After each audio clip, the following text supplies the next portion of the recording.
Ahoy! Long time no see. I've cleaned up a little bit since last time. Today we're talking about patch 8.6 as well as 8.5 bonus balance. And I will say, this is one of the most questionable patches that I've ever seen. There are some changes in here that I think are going in the right direction, but are really missing the point. We'll get into that in just a second. Before that, a quick reminder that there's a gem sale going on at the moment, and if you'd like to support me, you can use my link down below, or the epic code SLOTH if you want to reward me a little bit without having to do anything extra. And with that, let's jump into 8.5 with bonus balance. And here we're going to start right with the changes. There's not much before that. And the first one here is to enhance purple buff. Decrease the attack speed from of the enhanced portion from 15% to 10%, so 25% in total to 20%. I'm surprised this took that long. I pointed out at the beginning of the season that this was vastly better than the other enhancements, and now this nerf is happening. I think that's appropriate, and I don't think it affects hunters in late game that much, because in late game often you won't even have the time to go over to purple, but rather in mid game, when they're boxing each other, because you will have situations where you get the Scorpion a lot more often now because it's a lot easier to clear, and then you get this, well, lane pressure advantage over your opponent. The next change is one to Gilded Arrow. That's a long explanation, but really it all comes down to the gold gain per successful marked target kill being decreased from 10 to 7 gold. I think that's okay. I think that's not going to ruin the item. I think it's still valuable for that extra gold gain. I think that the major buff this item got was to the effect, insofar that it increased the amount of targets that can have the mark at the same time, because it used to be just one, and now you can just stack them essentially. So overall, the gold gain is still higher than at the start of the season. That's really when it started getting picked up more. The upgrade, Ornate Arrow, is obviously the biggest point of contention this patch, I would say. And this one, I just don't get it. So they argue about the value of this coming from you being able to buy multiple 3k pots in a game, and that's why it is getting nerfs to the gold percentage gain from 20% to 5%.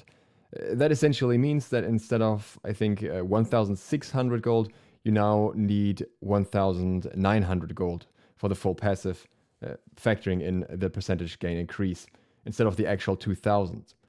But at 2,000 gold, you still get the full passive, and that is why this item is significantly more valuable, not that gold gain. Maybe you can make this argument for the very highest level of play. Maybe in competitive, this is where this gains value. But for the vast majority of players, this item is good because of the amount of base stats it provides, in combination with a relatively nice curve to get there because of the gold gain from the tier 1 as well. So why they're not touching the base stats of the item at all is beyond me, and to me, the impression here is that, at least outside of competitive, the crit meta will be going forward. There aren't even any other changes to crit items outside of that would make any, changes here, have any drastic impact. There's nothing to like Wind Demon, which I think is still an incredibly strong item even after the nerf. So yeah, there's no reason not to go crit still, and I don't understand why this build flexibility remains so limited in terms of opening the potential for non-crit builds. There is more variety in hunter builds, we'll get to that in a little bit, but it's still all revolving around crit primarily, and I don't get why that's not something they're looking to tackle, because obviously the vast majority of the player base, both non-hunter players as well as a lot of the hunter players, are very frustrated with this, because, not everyone wants to build spectral armor, and not every hunter player wants to build crit. So very strange approach to me. Then the next one is to Diamond Arrow. Here the bonus gold gain per minion is decreased from 10 to 7, and for the guards is decreased from 30 to 21. I don't know if the feedback from the pros is entirely different from what we're seeing on other levels of play, and they're all saying, yeah, it's just a gold gain.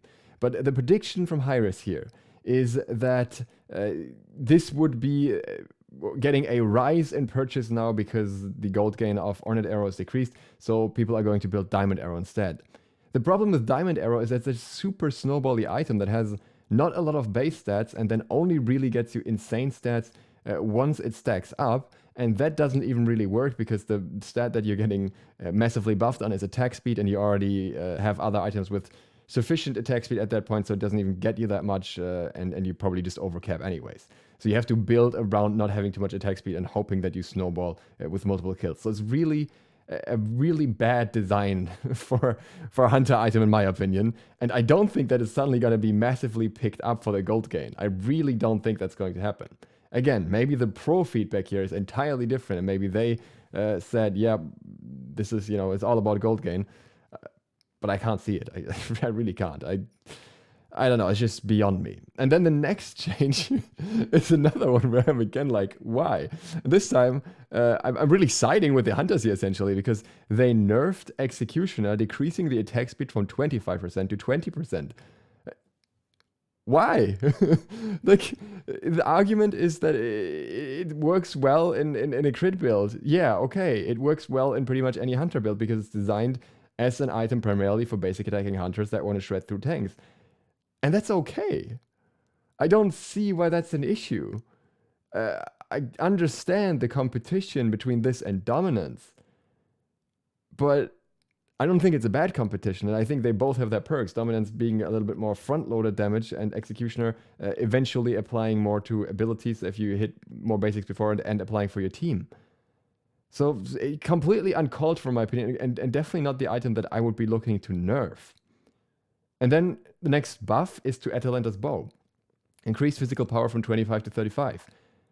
Atalanta's bow is again a very snowbally item, and not really an item that I would see being picked up that much. Like, the reason why it was picked up in the first place was because it had 20% pen once upon a time, which made it core on all hunters.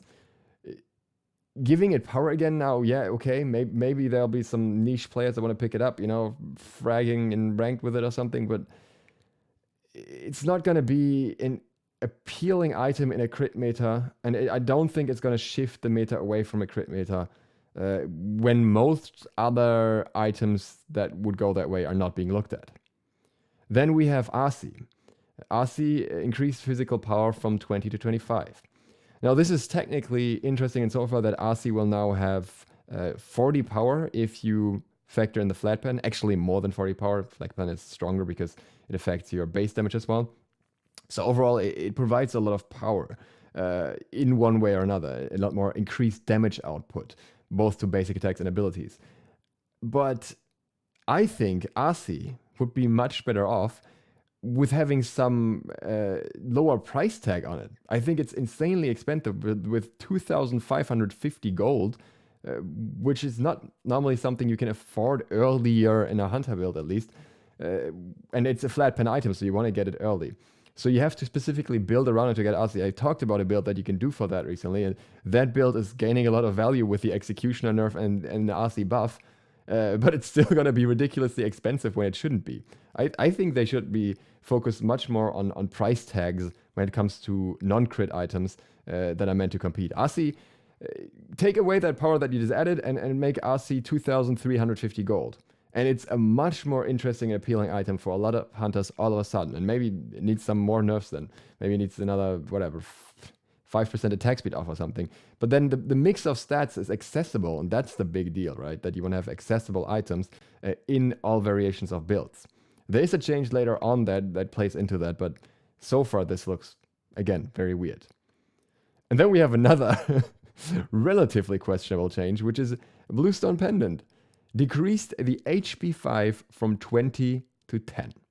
Now, I'm not saying that this is a bad nerf. I am sure this will affect solo laners to some degree, because 20 HP 5 early, let's be real, that is a lot. That is a lot of sustain. But I don't think that Bluestone's value is in its sustain. I think Bluestone's value is in the fact that it already was picked up almost exclusively in the SCL, or as a Smite Challenge circuit, whatever. And then it got a power buff of 5 power, I think. That's the value. This item has a ridiculous amount of power, a ridiculous amount of damage in the passive, and it clears ridiculously well. And that means even counter items to it can't really compete with it, because yes, you can reduce the damage that you take, but you will still not keep up in clear. The clear actually results to you getting the Scorpion as well, which also provides you with sustain, so you don't really have to worry about that all too much. It's a nerf. It's gonna affect the soul lane to some degree, I think. But why not just say, oh, we made a mistake with the extra power? Why not just take that away and then maybe look if you want to reduce the HP 5 by 5 or something?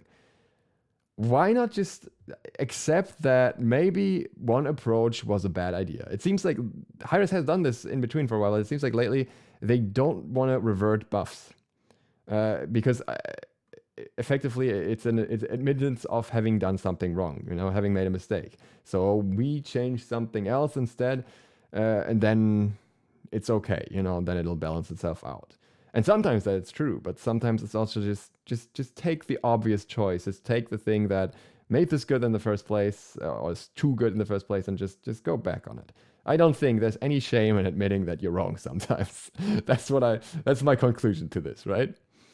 Okay, moving on. We'll see if any other solo items gain popularity now. I mean, the other ones have been buffed in the last patch, so let's see what comes out of it. Bluestone Brooch decreased the bonus damage from 75 to 50. I think that is a reasonable change, actually. It's 25. It used to be 25 and a tick, and then they went up to 75, which was ridiculous, and now it's 50, so it's like a middle ground between that. Even though Bluestone Brooch was also already being picked up. But if they made it much weaker, I think most souls would just sell their starter instead.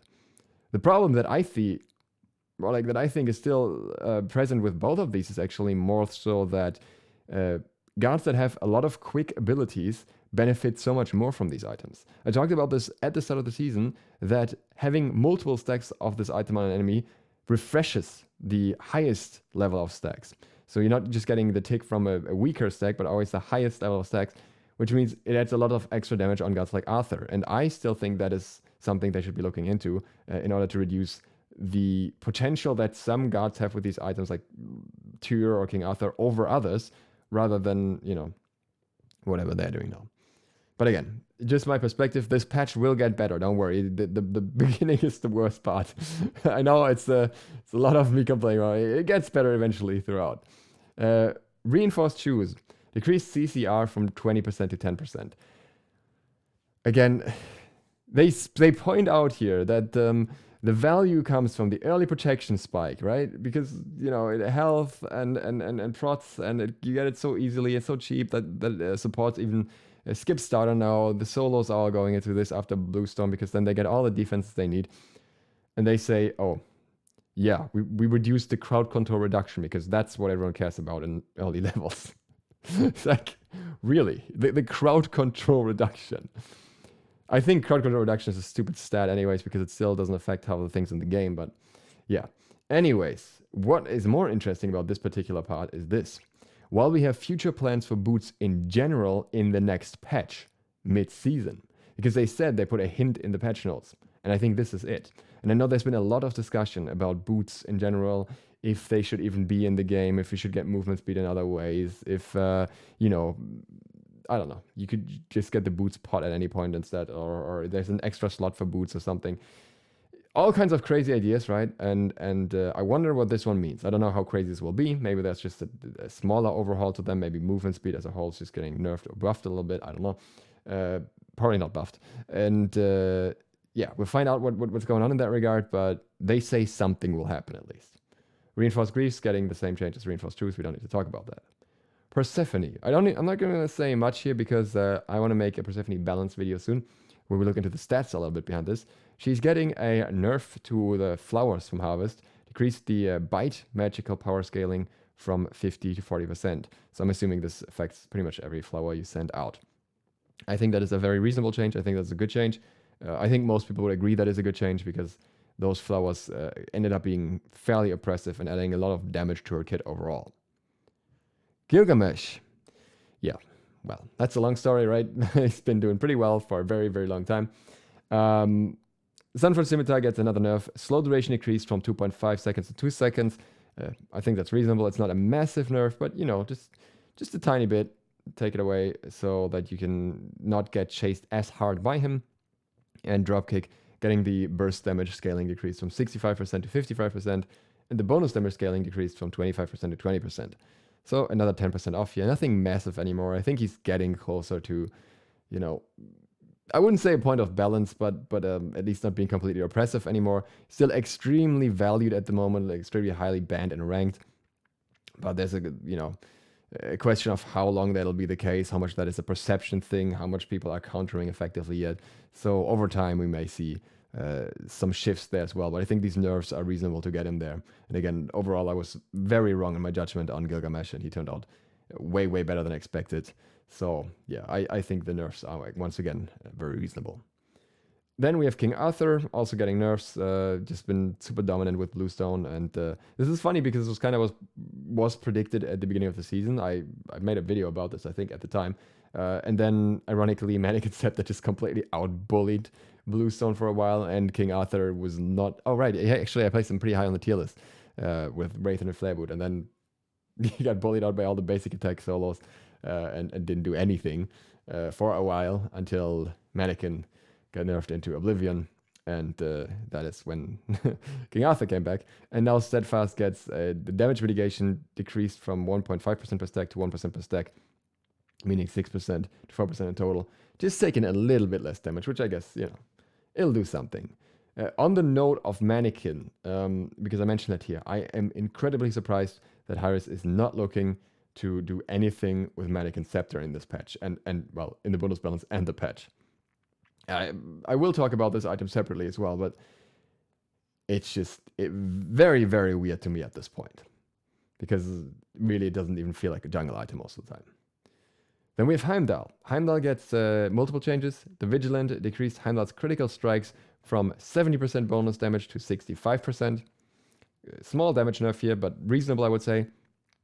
And the Bifrost increased the base cooldown from 14 seconds to 16 seconds, meaning he can, you know, just jump around a little bit less to do those quick jukes with it, especially. And I think those are both reasonable changes. I think he needed some nerfs, but nothing massive, and he's getting some nerfs, but nothing massive. So yeah, I think that's fine. Emir gets a nerf that is actually quite drastic. Ice Wall increased cooldown from 12 to 8 seconds to 14 to 10 seconds. So 2 extra seconds across all ranks. Obviously a very, very valued ability, especially in competitive, but generally also in high levels of play. This is what controls the late game with him. So yeah, that is a very impactful nerf to him. But he's been on like the top areas of support for a while now, so I can see why they're doing this nerf. And then Anhur gets an increase of his ultimate Desert Fury from 75 seconds to 90 seconds. This is very interesting because it's quite a drastic increase. I didn't even realize that this ability had 75 seconds before, but obviously this explains a lot about how Anhur can bully so well outside of his base kit, that this had such a short cooldown, and now it's more in line with most other ultimate cooldowns. But yeah, I really wonder how much of an impact this will have, because can he really kill people off cooldown? Or is the threat of having the cooldown heavy enough? Because, you know, you can see Seaman pretty much everything. So I think this could be quite impactful, even though as an ADC, like, abilities aren't necessarily a main focus. And then we have Athena. So this is a little bit more complicated.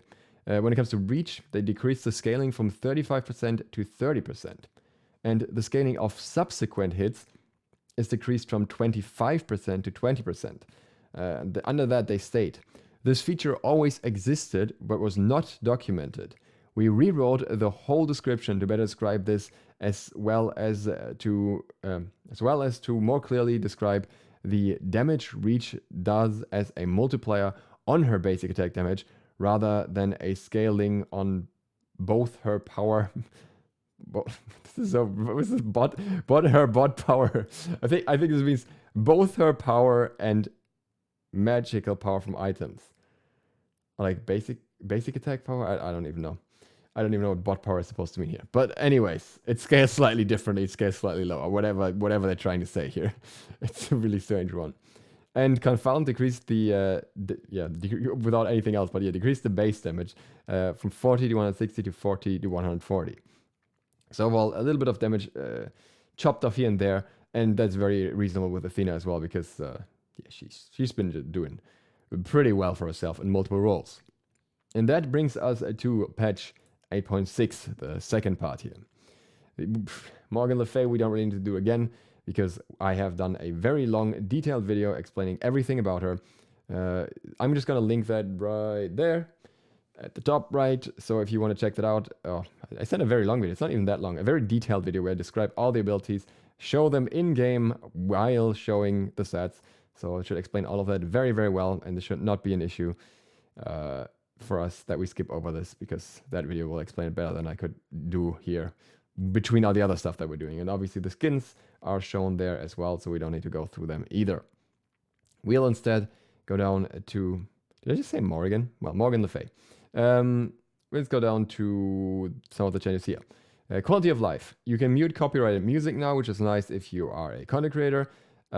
Very good change. Horus was very quick on this because this was brought up by a lot of content creators. And pausing. Normal games can now be paused if and only if a player has disconnected. So it follows the same rules as ranked pausing. All times of game pause will now have an internal, short internal cooldown on unpausing to prevent players from accidentally canceling the pause. Thank the developers for that, because that happens so often that one person would pause and then it would immediately unpause and it would pause again and unpause over and over. It's just pain. And then Spectator fixed an issue where towers would show immune text repeatedly. If you watch the SPL, then you know what that's about. Or any of my recent videos where I have SPL footage in them. Then we have some bug fixes. Roll trading should now work properly and not showing like the same roll twice. Rolled queue now makes it so that if you don't get your, or if you get your priority roll, but then the lobby doesn't go into a match because, for example, someone leaves, you keep your roll priority. Yeah, there was some free reward stuff and some ranked stuff as well, but nothing major, just visual stuff here really. You can now walk through the vine walls if your guard can pass through player-made walls, like Cyrus, for example, in his passive. And Jormungandr could still die while the ultimate, if he ulted while the ultimate timeline was triggered. So that will no longer happen. And this one is going to make a lot of people very happy. Persephone fixed an issue where Bone Rush was not playing all of its audio cues, and they said in the other part of the patch that this is bringing back the crunch, the sound that you all were missing, that I was missing too. So it's going to have a much more satisfying sound again if you hit it on a guard. Also, there will no longer be like these effects that are still visible while she's in a death state, like for example Sobek's armor. That should be cleared up as well. And her weird reset. I only saw it once, but basically you could, in the middle of the match, after you disconnect, you could just entirely reset, lose your entire items and just go back to level 1 and have a variety of other glitches along with that. So yeah, that should be fixed as well. Yeah, and then some controller rumble that apparently happened too. And Ra, this one's interesting too. His Divine Light actually provided slow immunity for the whole duration, but it's only intended for 0.6 seconds. So that is fixed too. And then we have some minor fixes here, really not really worth talking about. And then we have another very strange change. So Cthulhu's map is returning to its previous visual style. I like Underwater Arena, but I never get the chance to play it because we don't really have Arena in LTE. But Classic Joust is coming back, but not as a mode of the day.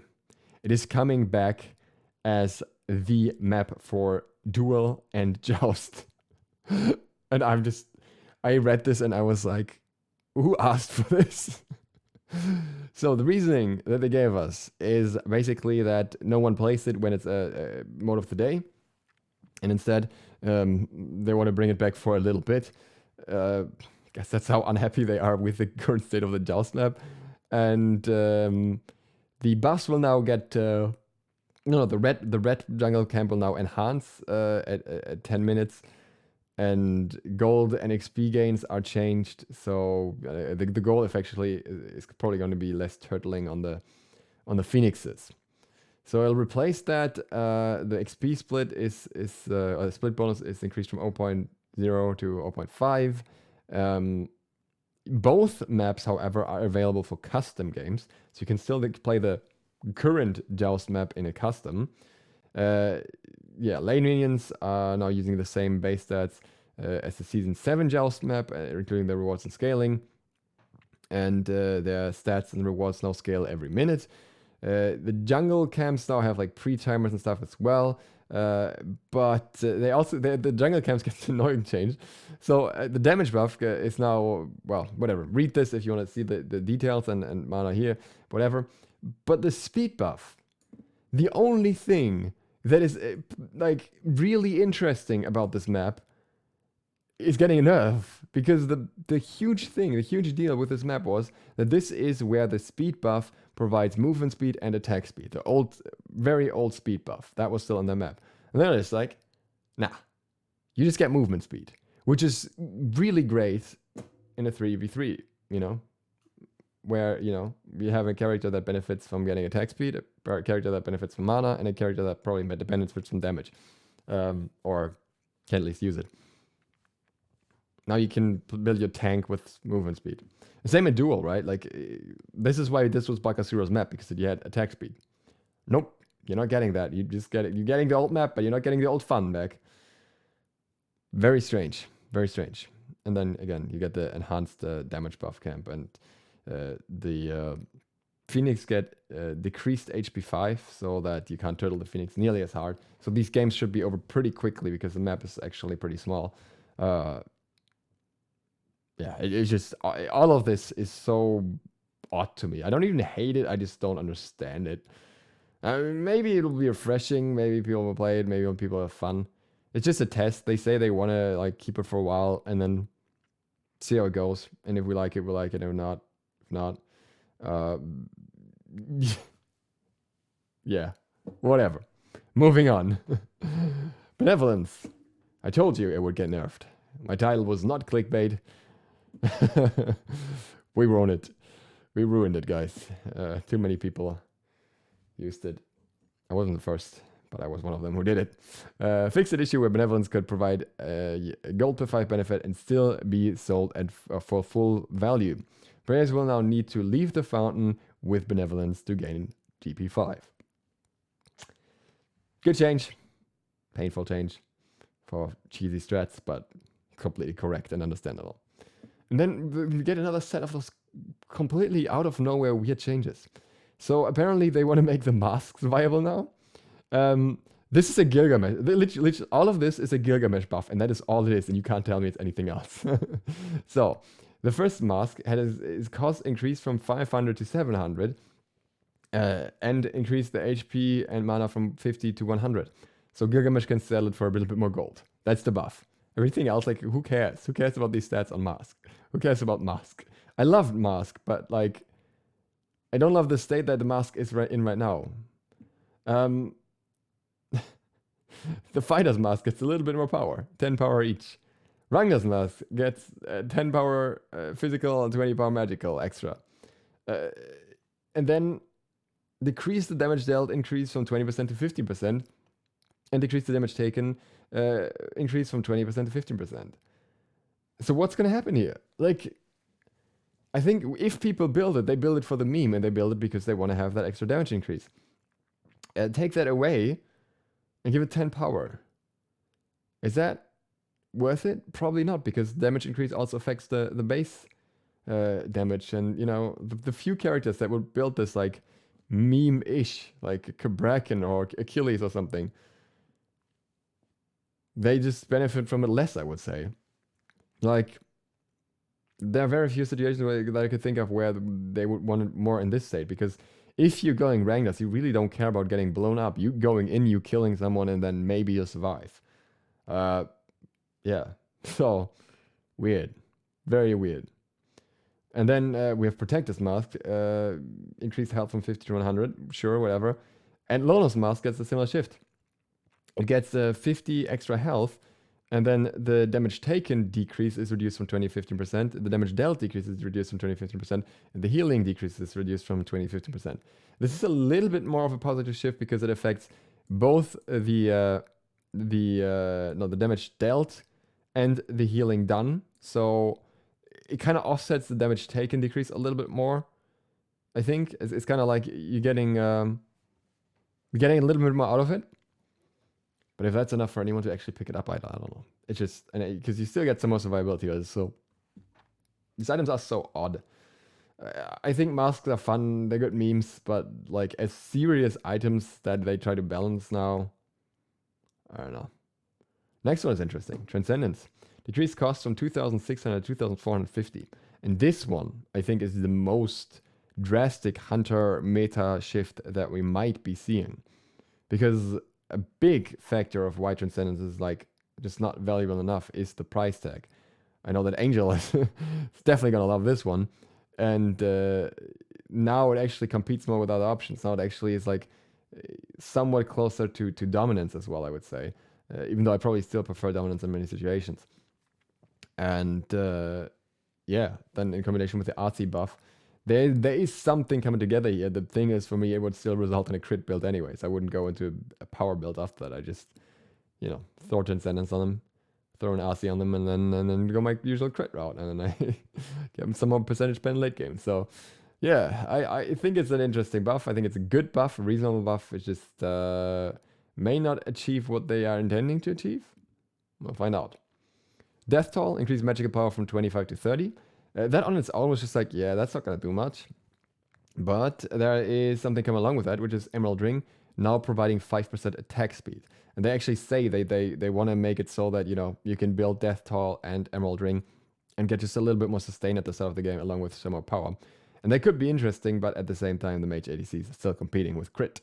And that's going to hurt. But I think this is still a good buff, even like looking at like long-term developments when maybe crit is nerfed in different ways or not used anymore.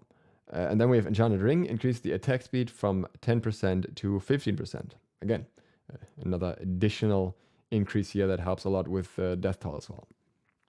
Ring of Hecate, the sustain option essentially for carries that are not opting into Bancrofts, decreased the cost from 2,600 to 2,500 and increased the magical power from 80 to 90. I think those are reasonable changes. I think all of the final tier rings are currently in a bit of a weird state where they kind of need a little bit. So the fact that they're at least looking at one of them, I think is a good call, and we'll see if they kind of work more through that in the long run. Again, like right now, a lot of mages would still, or like mage ADCs would still be better off going into Bancrofts and then getting the attack speed other ways later. Which makes this whole ring building a little bit complicated in combination with the Death Toll. But we'll see what happens there. I mean, they gotta start somewhere, right? And we have Vamp Shout, increase the magical power from 25 to 30 and decrease the cost from 750 to 700. These are changes that actually already happened last patch. They just forgot to document them. So yeah, those are already in the game. I think Vamp Shroud getting a buff is a good idea. I think the problem is that the upgrades can't really keep up with the other ones because one's just too weak and the other one is too risky in comparison to like the gain that you get from it. Like there's too many other strong options at the moment that compete pretty well. So yeah, I would just not really go into Vamp Shroud because of the upgrades. Then we have Athena. Again, this is just the description here from Reach. Again, the same issue as the last thing. And yeah, they're just describing it here again, essentially. So it'll be explained differently. It's all very confusing. And they actually call it bot power here again as well. I've never heard bot power before. But yeah, whatever. You get the idea. It just does slightly less damage and it is now differently described. And now we get to a change that is like so spicy and unexpected that I'm really excited for this one.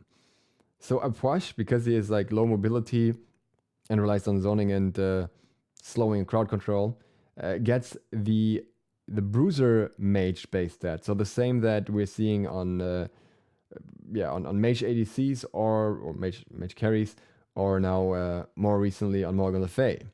So he's going to get an increased base health from 400 to 450 and increased base physical protection from 9 to 13.